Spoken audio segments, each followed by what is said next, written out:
Olá, sejam bem-vindos a este episódio 163 de E o Resto é História, com os recorrentes Rui Ramos e João Miguel Tavares. E desta vez ponham os capacetes, porque vai haver violência e muita.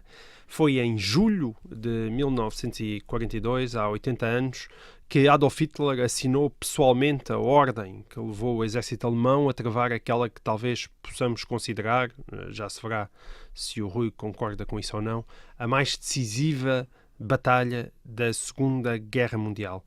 Stalingrado, a mítica Batalha de Stalingrado, que começou em agosto de 1942 e que em cerca de 6 meses terá provocado 2 milhões de baixas entre as tropas alemãs e soviéticas e conduziu à destruição das melhores unidades militares nazis e à inversão da iniciativa na Frente Leste. Foi o princípio do fim para a Alemanha nazi e o que eu gostaria de saber, Rui, é porque é que Hitler insistiu obsessivamente na conquista da cidade, recusando-se a recuar, mesmo diante do contra-ataque soviético de novembro de 1942, o que acabou por conduzir ao extermínio das suas melhores tropas. Foi apenas porque a cidade tinha sido batizada com o nome de Joseph Stalin e aquela era uma batalha simbólica que Hitler não se podia dar ao luxo de perder. Houve mais do que simbolismo a justificar esta sua obsessão por Stalingrado até a última gota de sangue dos seus homens. Bem, a Batalha de Stalingrado, a cidade chamava-se Tsaritzin, antes de se chamar Stalingrado, até 1925, e hoje chama-se Volgogrado desde 1961. Sim. Portanto, não foi desde o fim da União Soviética, foi antes. Khrushchev mudou. Mas foi depois de Stalin. Mas já foi depois de Stalin ter desaparecido, em 1953. A Batalha de Stalingrado dura entre. Enfim, isto são as datas que geralmente se apontam, não é? É difícil. São adotadas para marcar o período durante o qual decorreu a batalha, entre 23 de agosto de 1942 e 2 de fevereiro de 1943, portanto, durante cerca de 5 meses. E a batalha levantou sempre duas questões, as questões, aliás, que tu colocaste, isto é, porque é que aconteceu, isto é, porque é que não ocorreu logo aos alemães que ia acabar mal. Sim. Isto é, portanto, essa é uma das questões. E, por vezes, aí nós... O que é que eu ia dizer? Eu acho que por vezes subestimamos um fator, que é um fator importante. Aliás, subestimamos em história, não é só nesta situação, que é um bocadinho o encadeamento das situações. Quando uma decisão leva à outra, mesmo quando a pessoa não quer. Isto é, depois de tomar uma decisão, às vezes é-se obrigado a tomar uma decisão a seguir, porque está determinada pela primeira.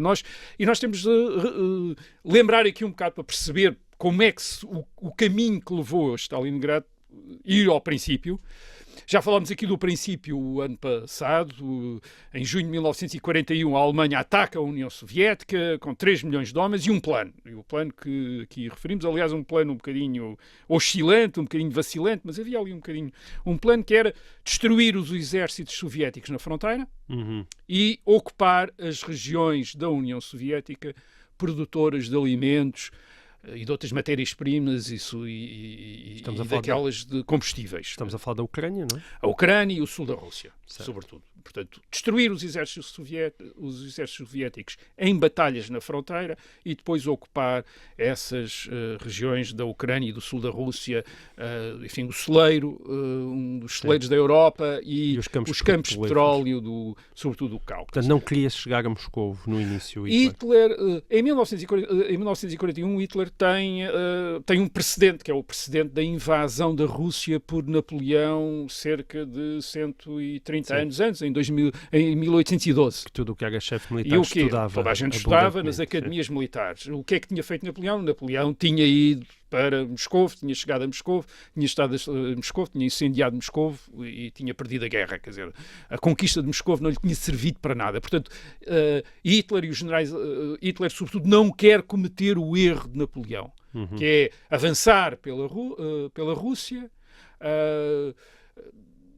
ficar no meio de nada e depois retirar no inverno russo, sendo atacado pelos exércitos russos e mais ou menos destruído. Portanto, ele não quer nada disso.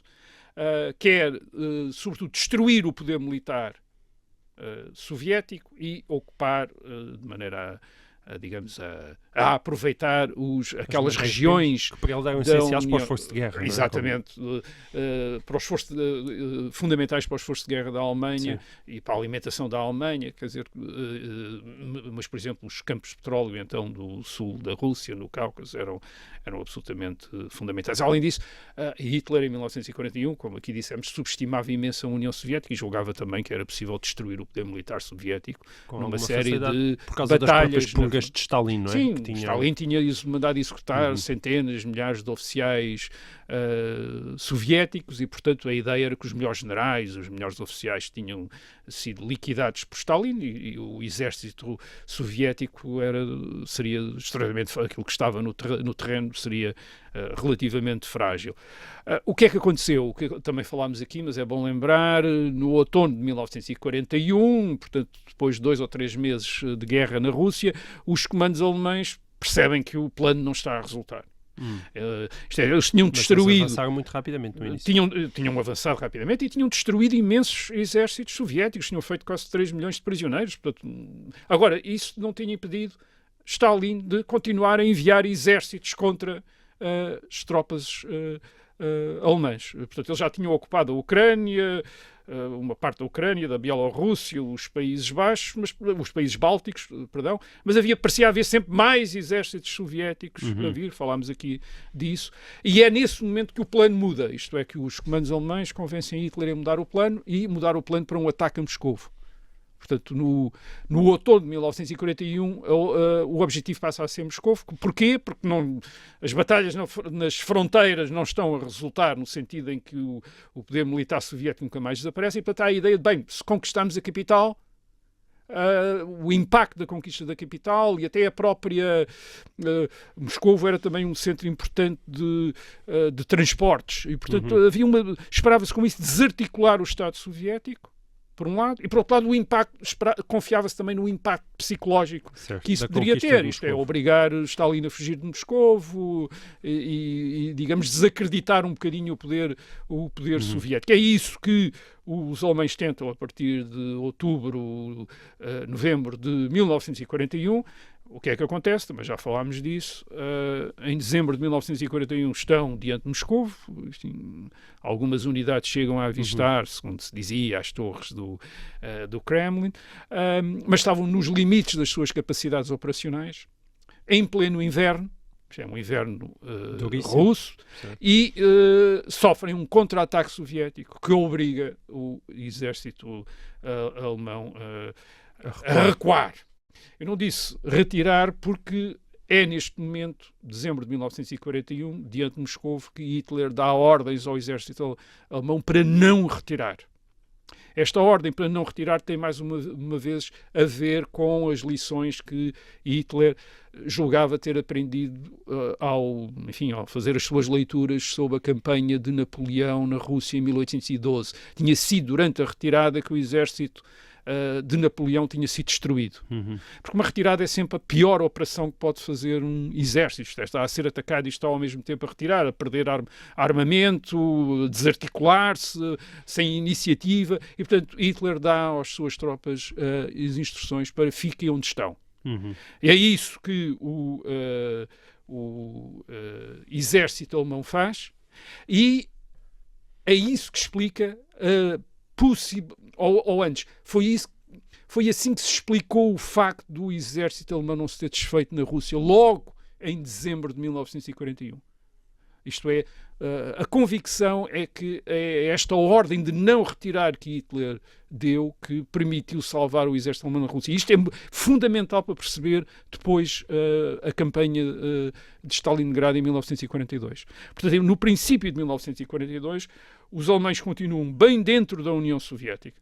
Eles, entretanto, conseguem parar as ofensivas de Stalin e até infligir novas e enormes derrotas ao exército soviético. E, portanto, isto devolve a iniciativa ao comando alemão na primavera de 1942. Eles voltam a ter iniciativa. E precisam decidir o que fazer. Exatamente. Agora, o que se vai fazer? Porque a guerra continuava a não acabar, e então o que é que se vai fazer? Reparem, em 1942 a Alemanha já está em guerra com os Estados Unidos, mas os Estados Unidos parecem demasiado ocupados e em desvantagem no Pacífico contra o Japão. Portanto, não parece não haver probabilidade de iniciarem qualquer operação militar na Europa, os Estados Unidos, em 1942. Mas havia a pressa, não é? Claro, há uma guerra aérea com a Inglaterra, para dificultar. Há uma guerra submarina no Atlântico também, quer dizer, mas digamos que há também um exército alemão no norte da África a tentar ajudar os italianos a conquistar o Egito, mas é uma operação relativamente secundária para os alemães. Portanto, as atenções da Alemanha em 1942, embora ainda continue em guerra com a Inglaterra, agora está em guerra com os Estados Unidos, mas de qualquer maneira podem confrontar e podem concentrar-se na Rússia, isto é, pode-se concentrar na frente. Mas com pressa, lá está, não é? Mas com alguma pressa, não é? Para saber que os Estados Unidos haveriam de chegar à Europa. É preciso fazer alguma coisa. Eles têm de fazer alguma coisa em 1942 para, digamos, resolver a guerra na Rússia. E fazer o quê? Voltar a atacar Moscovo? Como tinham tentado no fim de 1941, isso era uma das possibilidades, isto é, voltar a fazer uma ofensiva contra... E muitos generais queriam isso. Muitos generais querem isso, julgam pelas mesmas razões porque queriam no fim do verão de 1941. Isto pensavam que era a única maneira de acabar ou de limitar a guerra na Rússia. Mas Hitler não confia nos generais. Isto é, eles tinham levado até Moscovo em dezembro de 1941 e tinham quase provocado o colapso. Enfim, a guerra podia ter acabado em dezembro de 1941, quer dizer, porque o exército alemão podia ter sido destruído em 1941. Não foi. E Hitler acha que não foi os generais que salvaram, mas ele, ao dar porque os generais queriam retirar, ele é que disse, não, as tropas ficam todas nos lugares, fazem defesas em ouriço, isto é, fazem uma espécie de quadrados e defendem-se até vir o bom tempo e poderem retomar operações. E foi isso que as tropas fizeram e conseguiram manter as suas posições todas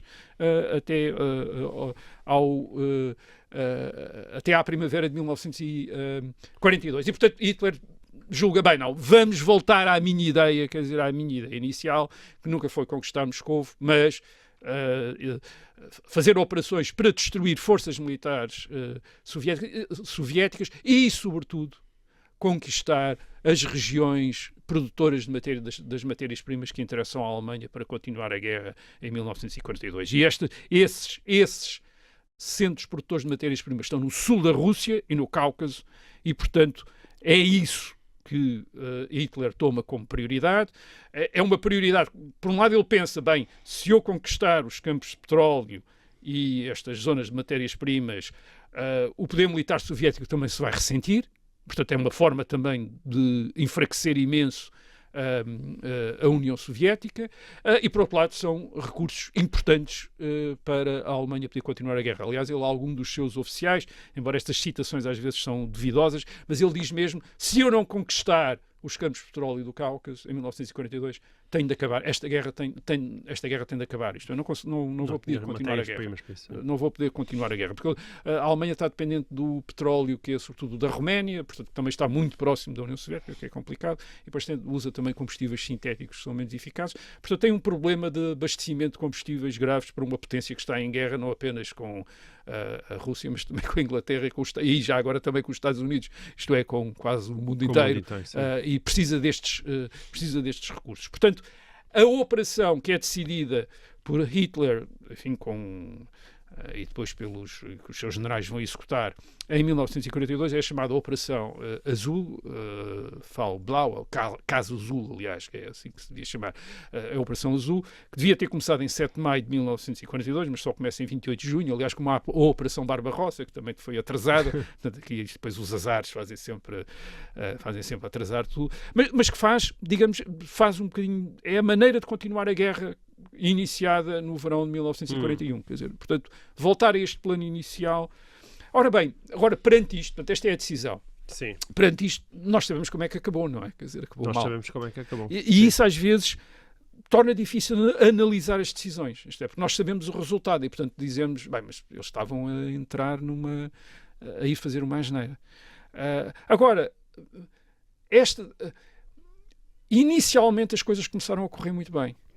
Isto é, inicialmente a Operação Azul começou a correr muito bem, quer dizer, portanto, tal como em 1941, no verão de 1942, os alemães vencem grandes batalhas, destroem enormes forças militares soviéticas De tal maneira, isso nós sabemos porque há informação, há muitos generais alemães, até alguns daqueles que tinham muitas dúvidas em relação à direção de Hitler, que se começam a convencer em agosto de 1942, que a guerra está a ganhar. Isto é, eles estão a ganhar mesmo a guerra na Rússia. A União Soviética está acabada em 1942. Certo. E depois, claro, há Stalingrado. Sim, a questão é essa, porque Stalingrado é uma cidade, não é? Se a lógica era não atacar diretamente a cidade. Esta é uma coisa estranha, porque exatamente poderia ter passado ao lado.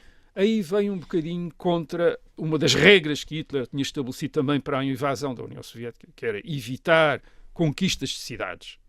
Isto é, evitar concentrar o exército a conquistar uma cidade. Porque, portanto, a ideia dele é que as cidades devem ser cercadas, bombardeadas, mas não se deve tentar conquistar uma cidade. Isto é, entrar e tentar conquistar rua a rua, ou bairro a bairro, rua a rua, casa a casa, uma cidade. Porque a grande vantagem do exército alemão é a sua vanguarda de unidades blindadas. E, portanto, a mobilidade é o grande trunfo do exército alemão. É isso que ele torna superior aos outros exércitos com os quais tinha lutado até então. A rapidez e a eficácia dos comandantes alemães quando operavam grandes manobras com unidades blindadas, permitiam aquelas operações de cerco e de destruição dos exércitos adversários. Ora, isso tudo se perdia numa guerra urbana.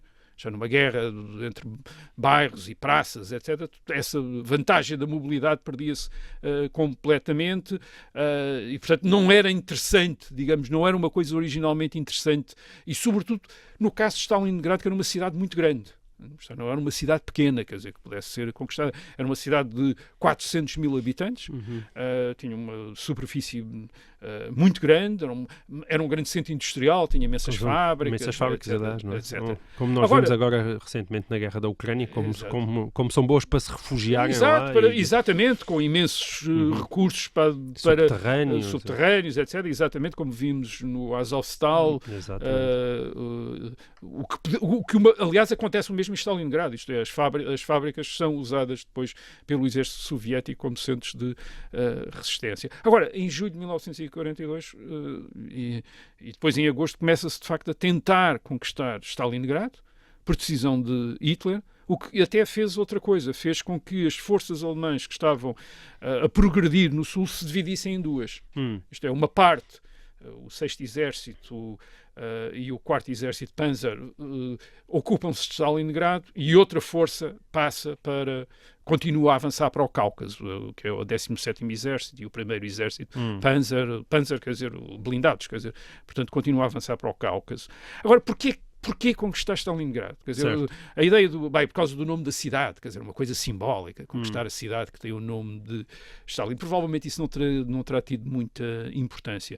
Terá talvez mais importância o facto de Stalingrado ser um centro fundamental da indústria de armamentos soviética. Isso terá talvez sido mais importante. É o mais importante no sul da Rússia. Ser também um importante centro de confluência de vias de comunicação.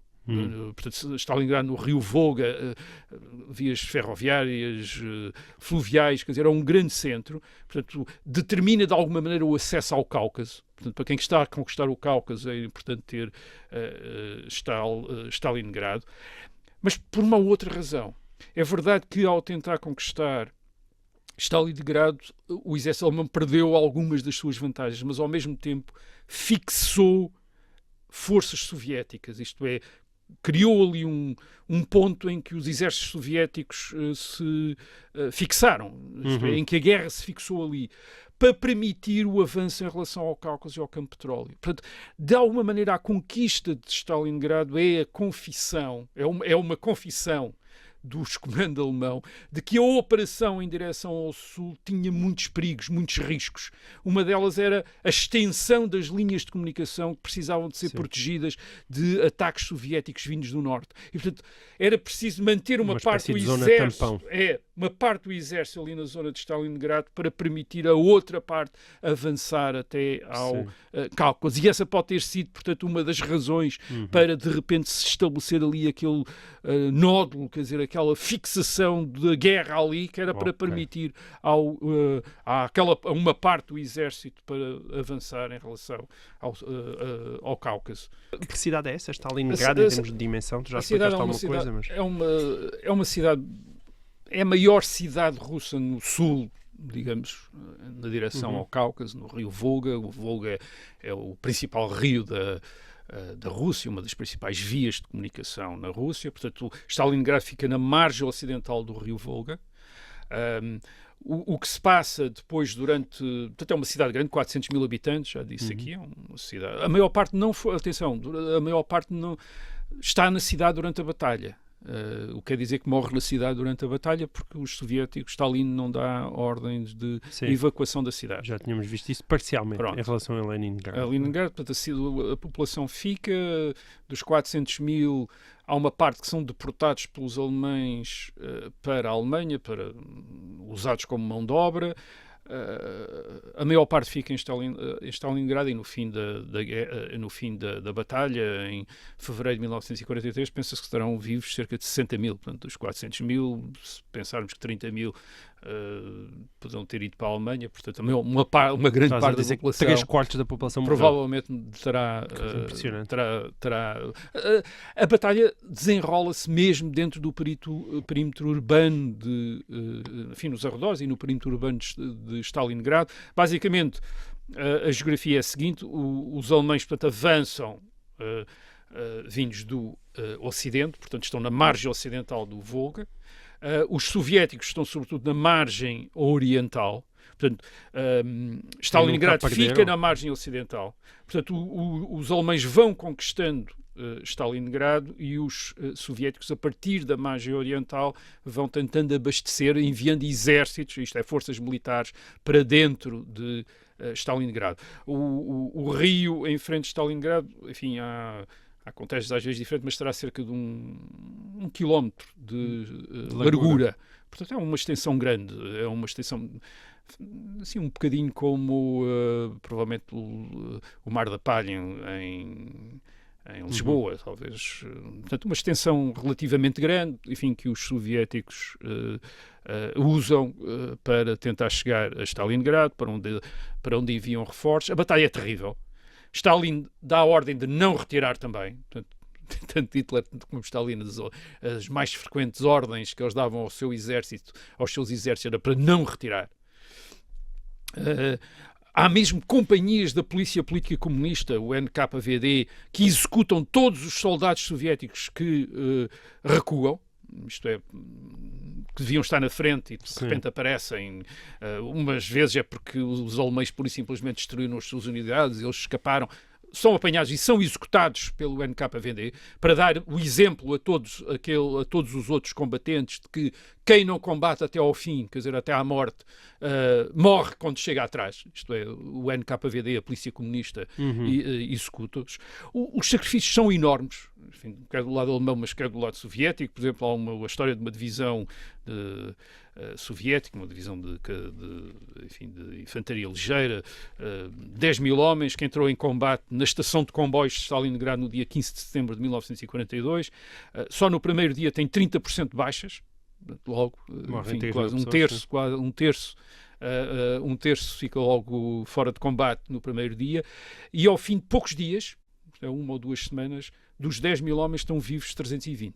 Portanto, isto dá a ideia do que era esta máquina de triturar humanidade em que Stalingrado se tinha tornado. Mas os soviéticos continuam sempre a enviar reforços para a cidade, através do Volga, a colocar tropas em Stalingrado, e os alemães também têm perdas enormes. Entre agosto e novembro têm 12 mil mortos e 45 mil feridos, portanto são perdas relativamente importantes. Em novembro de 1942 a situação é a seguinte: os alemães controlam 90% da cidade, mas ainda não toda a cidade. Há umas fábricas e umas zonas que ainda estão a ser abastecidas da outra margem do rio Volga, mas sobretudo em termos estratégicos, Em novembro de 1942, os alemães voltam a estar na situação em que tinham estado em dezembro de 1941. Isto é, tinham tido grandes vitórias, tinham derrotado importantes exércitos soviéticos, mas não conseguiram, por um lado, não conseguiram atingir os seus objetivos, porque, entretanto, ainda não chegaram, ainda não têm os poços de petróleo ocupados. Em dezembro de 1942, em novembro, dezembro de 1942, ainda não chegaram aos poços, enfim, ainda não ocuparam a zona do Cáucaso, produtora de petróleo que tinham como objetivo ocupar, e o poder militar soviético ainda se faz sentir em Stalingrado, onde a batalha ainda continua em novembro de 1942. Entretanto, os soviéticos, tal como tinha acontecido um ano antes, em dezembro de 1941, estiveram a concentrar tropas.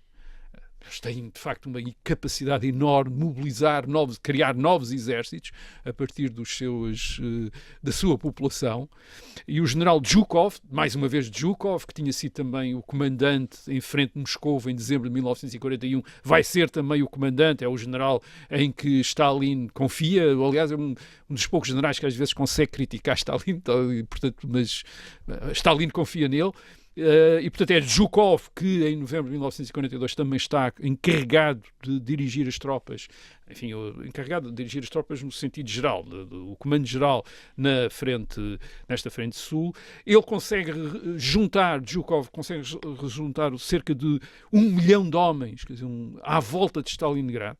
Portanto, ao norte e a sul de Stalingrado, quer dizer, consegue juntar 1 milhão de homens, e aquilo que ele faz é uma ofensiva para isolar o exército alemão em Stalingrado. Mas não atacando de frente o exército alemão. Não, portanto é uma manobra de envolvimento, onde ele também aproveita o facto de como o exército alemão tem concentrado na batalha de Stalingrado.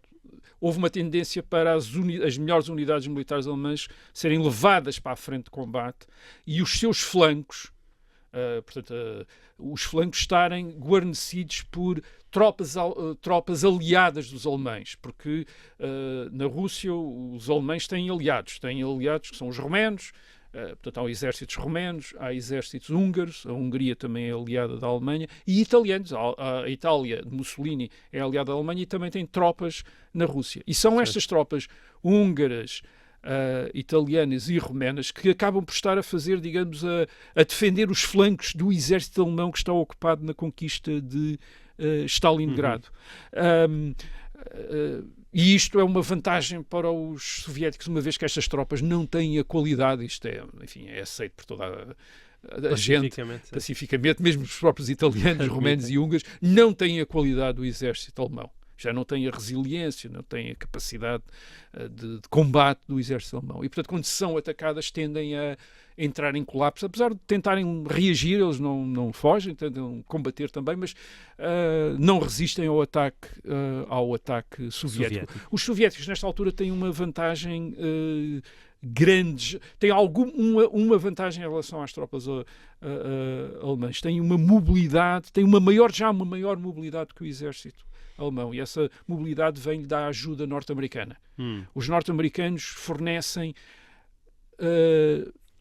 enfim, milhares de jipes e de caminhões ao exército soviético. Isso permite-lhe, reparem, estes exércitos da Segunda Guerra Mundial, por exemplo, o exército alemão e inicialmente também o exército soviético, são exércitos que têm unidades blindadas, portanto, tanques, mas depois os seus abastecimentos, as suas linhas na retaguarda, são asseguradas ainda por transporte animal. Assim? Muitos tração animal, muitos cavalos, milhares e milhares de cavalos. Isto é, há poucos caminhões, não há tantos caminhões como se podia esperar. Portanto, temos unidades e a infantaria vem, marcha a pé. Isto é, enfim, marcha de comboio e quando acaba a linha férrea, marcha a pé para os seus objetivos.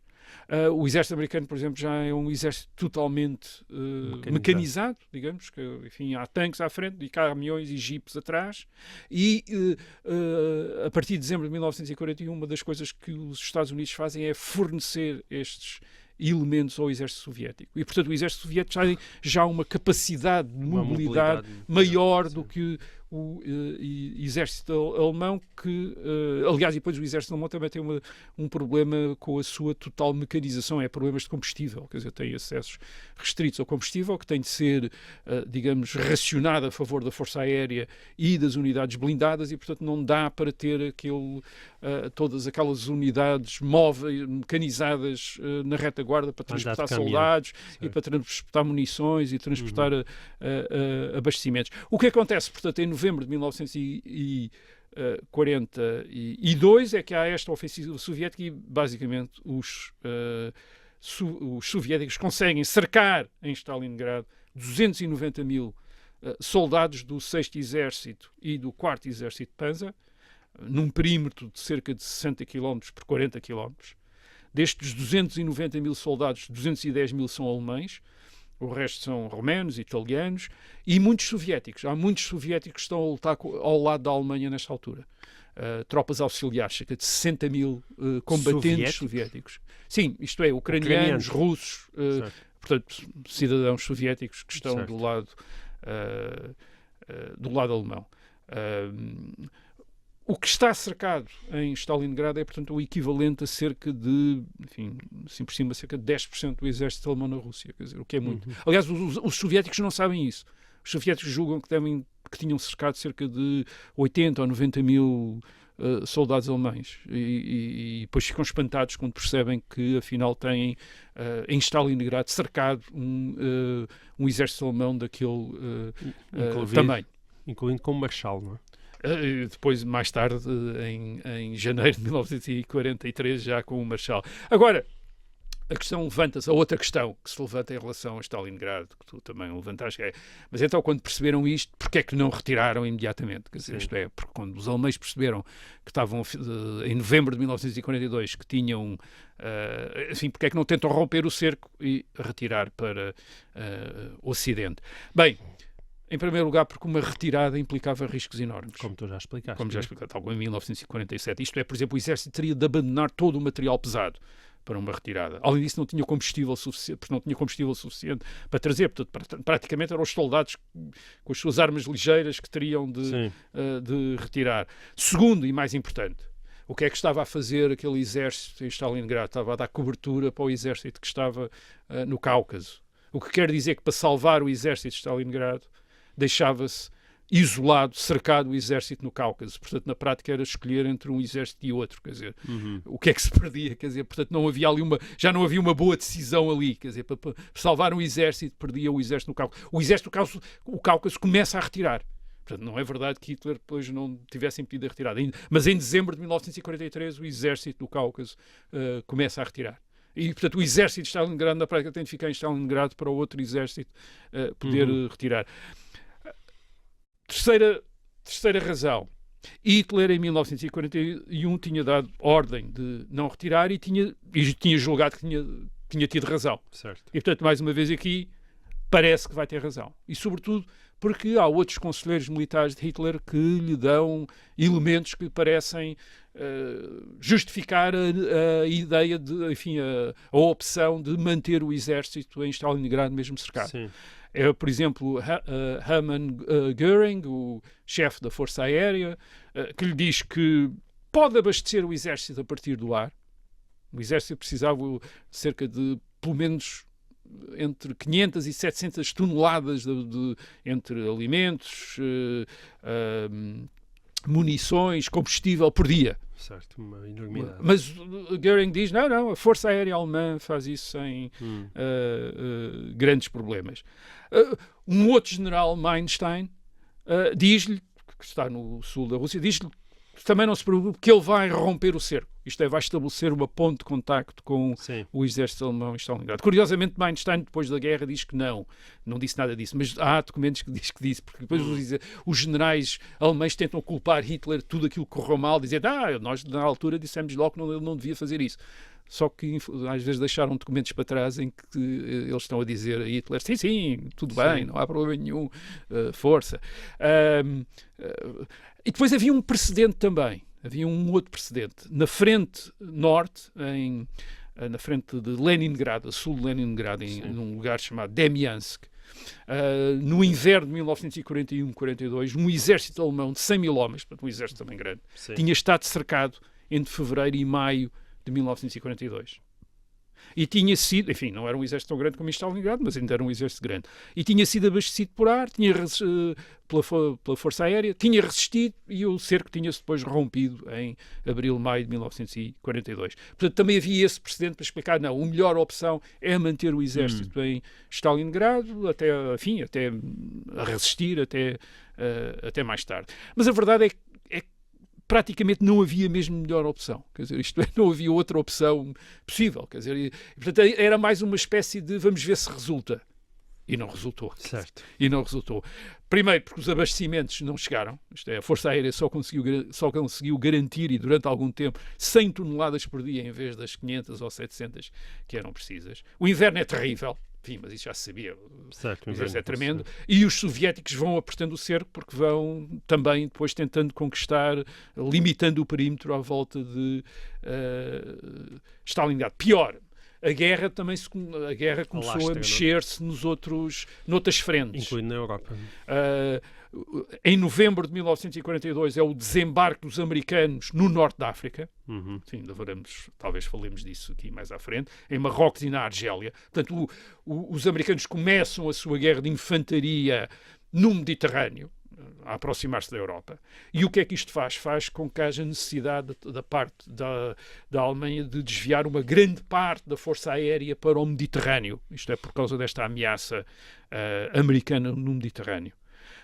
O que quer dizer que, portanto, o abastecimento e a defesa também, e a defesa através de meios aéreos de Stalingrado diminui imenso. Portanto, isso é notório. No Estado-Maior no quartel-general de Hitler, o chefe do Estado-Maior do Exército, o general Zeitzler, decide, em solidariedade com os soldados que estão cercados em Stalingrado, decide comer apenas a mesma ração que ele sabe que está a ser dada aos soldados em Stalingrado. E, portanto, isto era uma pessoa que, atenção, uma pessoa que Zeitzler, que Hitler via todos os dias e com quem tinha reuniões. E aquilo que Hitler vê em 2 semanas é Zeitzler perde 12 quilos, começa a tornar-se cadavérico, de tal maneira que Hitler diz, acabe com essa farsa, quer dizer, passa a alimentar-se, que eu já não estou a ver. Mas ele diz, o outro diz, não, eu estou exatamente com a mesma dieta com que estão os soldados alemães em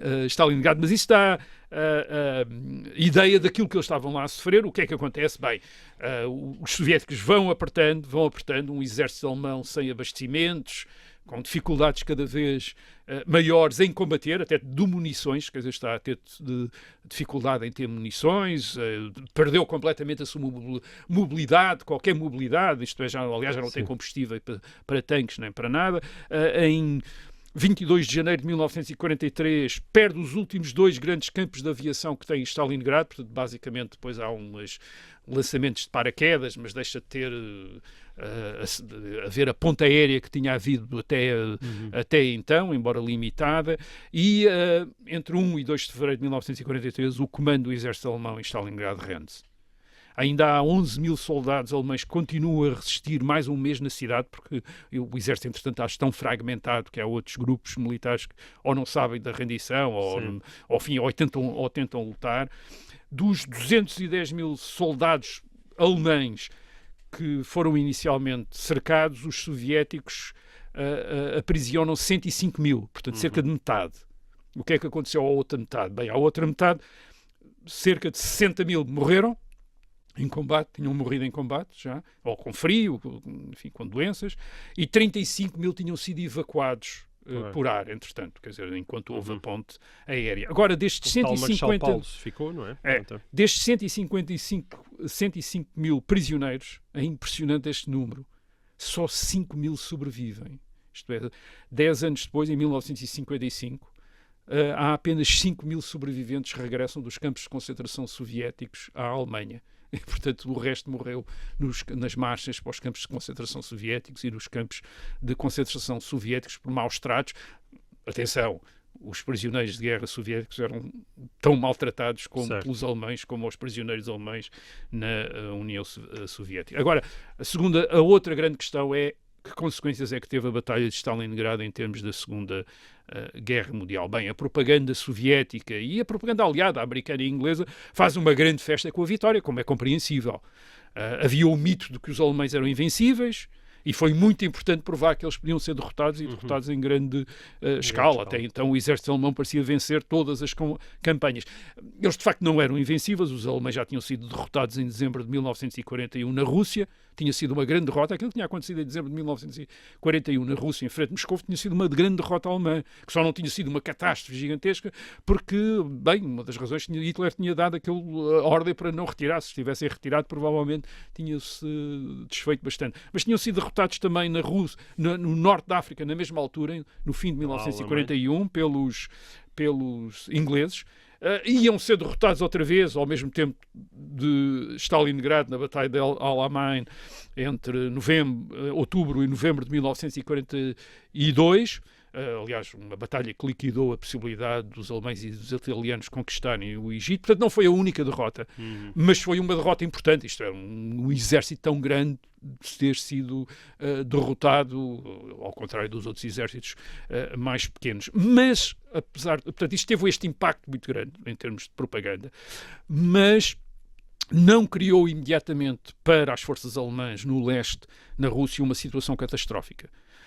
De facto, a vitória soviética em Stalingrado é logo compensada por vitórias alemãs e novos grandes desastres soviéticos. Por exemplo, na Batalha de Kharkov, na Ucrânia, em março de 1943, uma enorme derrota soviética, quer dizer, uma gigantesca derrota soviética. Tanto assim que no verão de 1943 a iniciativa volta a estar do lado alemão. Isto é, no verão de 1943, 6 meses depois de Stalingrado, são os alemães ainda que mantêm a iniciativa na Rússia.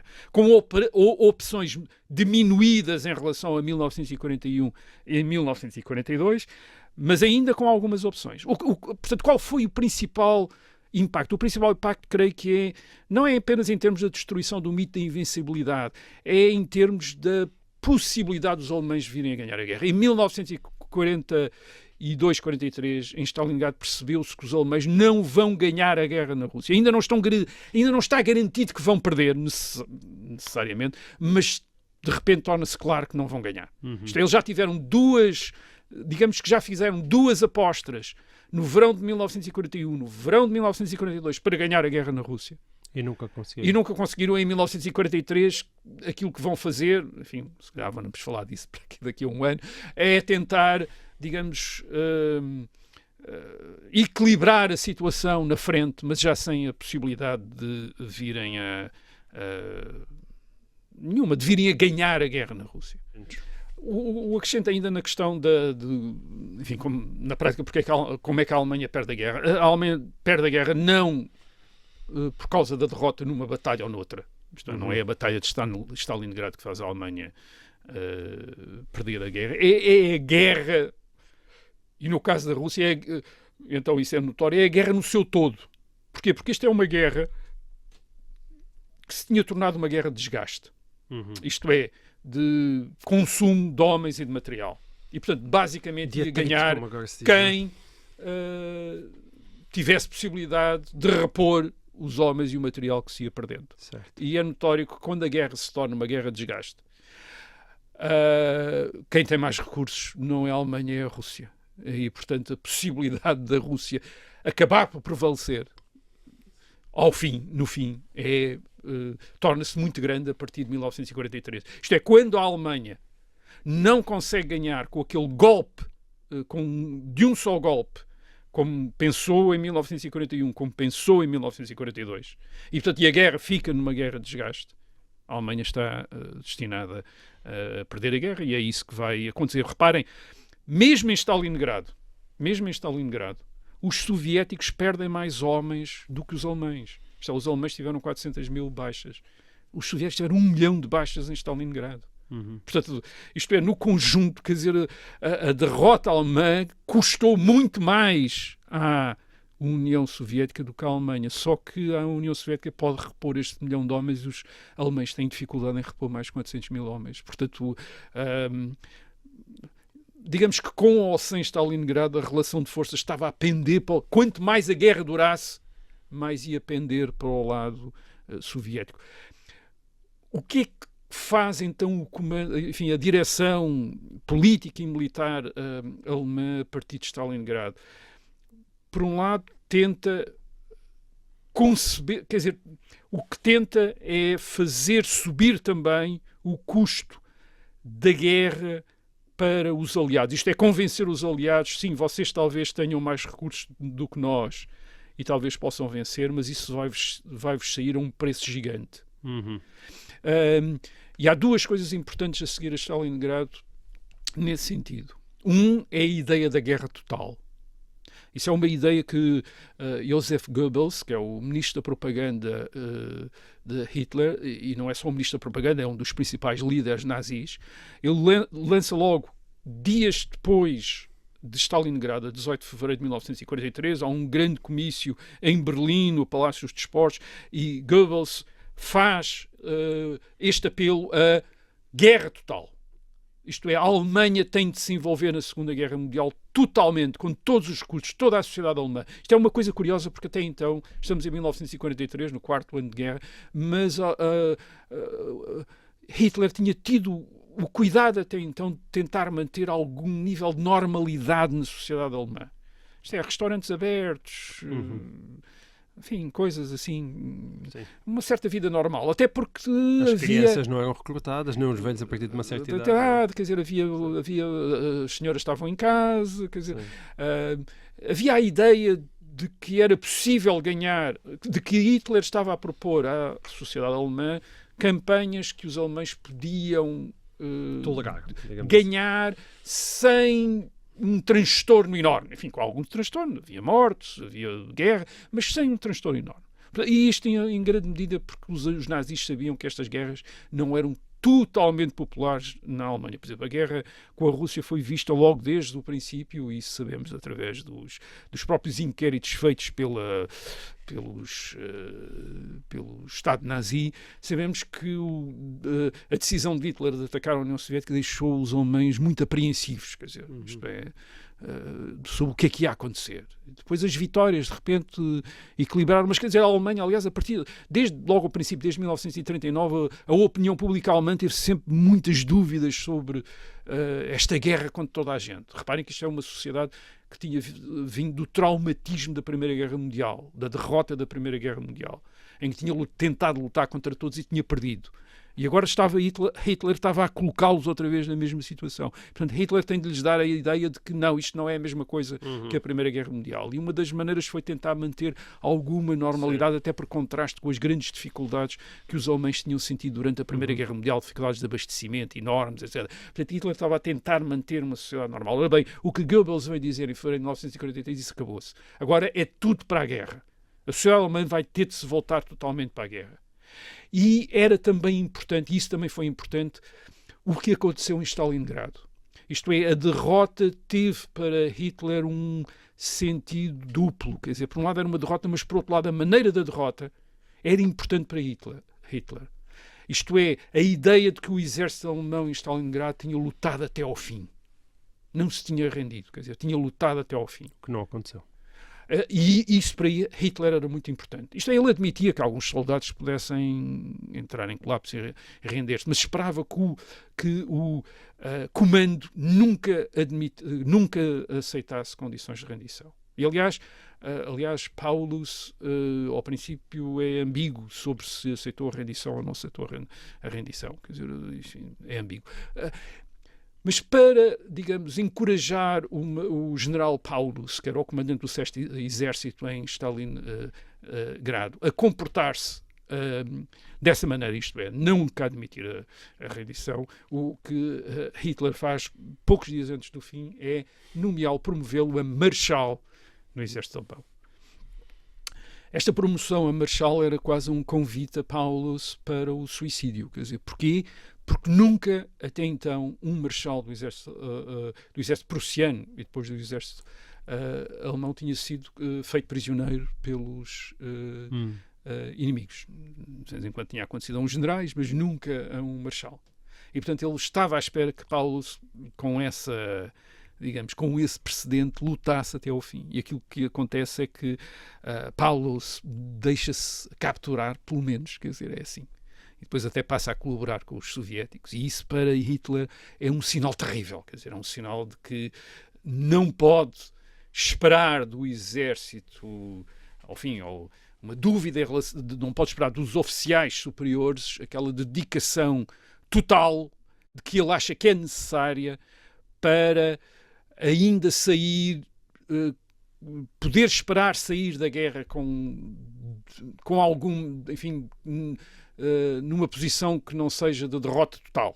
E repito, a única maneira que ele está a pensar nesse momento, em 1943, é fazer subir o preço de uma vitória aliada de tal maneira que leve os aliados a ter dúvidas sobre a vantagem de tentar derrotar a Alemanha. Isto é, quer dizer, na prática eles vão ter a ideia de mandar para os aliados a mensagem de que vão ter de conquistar a última cidade alemã, rua a rua, casa a casa. Isto é, nós nunca nos vamos render, quer dizer, e portanto vão ter de dizer isto é, se querem manter se não querem reconhecer o direito à Alemanha de ser uma potência que possa sair mais ou menos com alguma vantagem desta guerra, vão ter de nos derrotar e essa derrota vai-vos custar imenso.